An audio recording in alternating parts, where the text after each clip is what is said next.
మా పేరు ప్రసాద్. నా పేరు. మాది చిన్న కుగ్రామం. మాది పేద కుటుంబం మాది. కానీ మా తల్లిదండ్రులు చిన్నప్పటి నుంచి మమ్మల్ని దేవుడిస్తూ పెంచినారు. తర్వాత నా చదువు రిజల్ట్స్ అయితే వరకు మాకు ఇక్కడ మిలిటరీ గుర్తిస్తానని కనుక చెప్తూ అక్కడ వచ్చినాను నేను.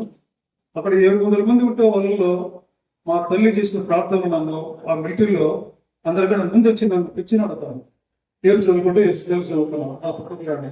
ఆ విధంగా దేవుడు సాయం చేసి మనం మిలిటరీకి పోయినాను. అక్కడ వైర్లెస్ కాకుండా ఉన్నాను. తర్వాత మిలిటరీలో తర్వాత నాకు బాలపూర్ ఎక్స్రై డిశ్చార్జ్ చేసినారు. తర్వాత వచ్చిన వెంటనే నాకు మళ్ళీ పోలీస్ శాఖలో కానిస్టేబుల్ ఉద్యోగించినారు. ఈ పోలీస్ శాఖ దేవుడు విషయంలో దేవుడు మమ్మల్ని కాపాడుతున్నాడు. ఏ విషయంలో కూడా మేము ముందు ప్రార్థన చేసుకొని మేము బయలుదేరగలము అనేటువంటి దేవుడు మాకు ఉద్యోగం ఇస్తున్నాడు.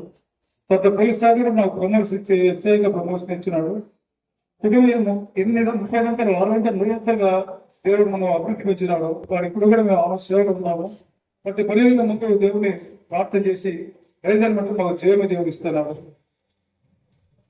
తర్వాత పిల్లలకు ఆశిస్తున్నాడు. ఇప్పుడు గృహం ఇచ్చినాడు, ఉద్యోగం ఇచ్చినాడు. తర్వాత ఉద్యోగం కూడా మాకు 50 పెన్షన్ కూడా ఇస్తాడు దేవుడు. నాకు 75 సంవత్సరం ఉన్నట్టు ఇంతవరకు ఎన్ని రావట్లేదు.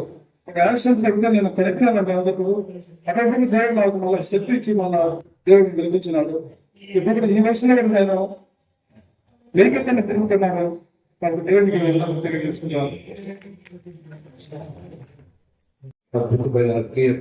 చక్కటి ఆరోగ్యం, కుటుంబంలో ఆశీర్వాదం, పిల్లలకు చదువు, అలాగే వివాహం, గర్భఫలం అనుగ్రహించండి. మరి కావాల్సిన మంచి ఉద్యోగం, చేసే వ్యాపారంలో ఆశీర్వాదం, ఆయన వ్యవసాయంలో దీవెన, ప్రతి ఒక్కరి కుటుంబంలో శాంతి సమాధానం సమృద్ధిగా దయచేయండి. అద్భుతమైన ఆత్మీయుడుగా ఆయన మీరు వర్ధిల్లాలి. ప్రతి కుటుంబము రక్షించుకున్నారు. కుటుంబంలో భార్య, భర్త, బిడ్డలు ఆయన నీ బిడ్డలుగా వర్ధిల్లాలి. అటు కృప దయచేయండి. మీరు చేసే ప్రతి ప్రయత్నాన్ని ఆశీర్వదించండి. మీ ప్రయాణాలు భద్రతని ఇవ్వండి నాయన. అంతేకాకుండా వీరికి కావలసినటువంటి చక్కటి గృహాన్ని ఇవ్వండి.